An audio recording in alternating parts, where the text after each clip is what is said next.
Dans le quartier Colobane, c'est à pied que l'ancien maire de Dakar a voulu partir à la rencontre des électeurs pour cette première journée officielle de campagne. Une campagne hors norme. Elle durera 14 jours au lieu des 21 prévus par la loi.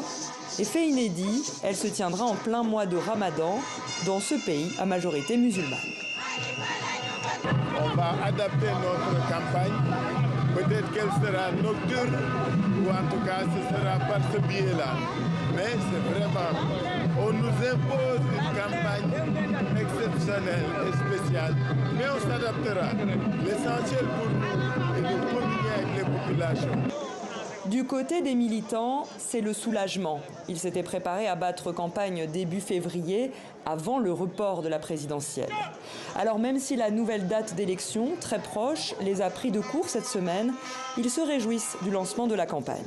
Nous sommes déjà prêts depuis le début des campagnes électorales que Macky Sall avait annulé. Donc là, nous sommes prêts depuis. On a tenté par plusieurs fois de saboter le processus électoral, mais aujourd'hui, les institutions judiciaires du Sénégal sont restées debout, jusqu'à pousser le président de la République à fixer une date d'élection.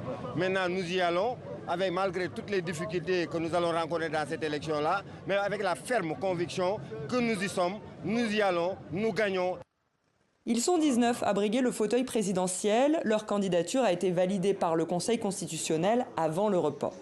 Au QG de campagne du Parti de l'Unité et du Rassemblement, le PUR, Idrissa Mbeng et son équipe tentent de relever les défis logistiques liés à l'organisation d'une campagne express.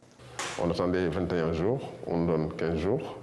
Et dans la campagne initiale qu'on avait prévue, c'était prévu de faire le tour du Sénégal et de passer assez de temps avec les militants et les sympathisants et les populations. Malheureusement, en 15 jours, ça ne va pas être possible. On essaiera de faire le maximum de territoire. Autre interrogation, le candidat du parti dissous PASTEF sera-t-il en mesure de faire campagne? Bassirou Diomaye Faye est emprisonné depuis presque un an, mais avec l'adoption de la loi d'amnistie cette semaine à l'Assemblée nationale, sa libération pourrait être imminente.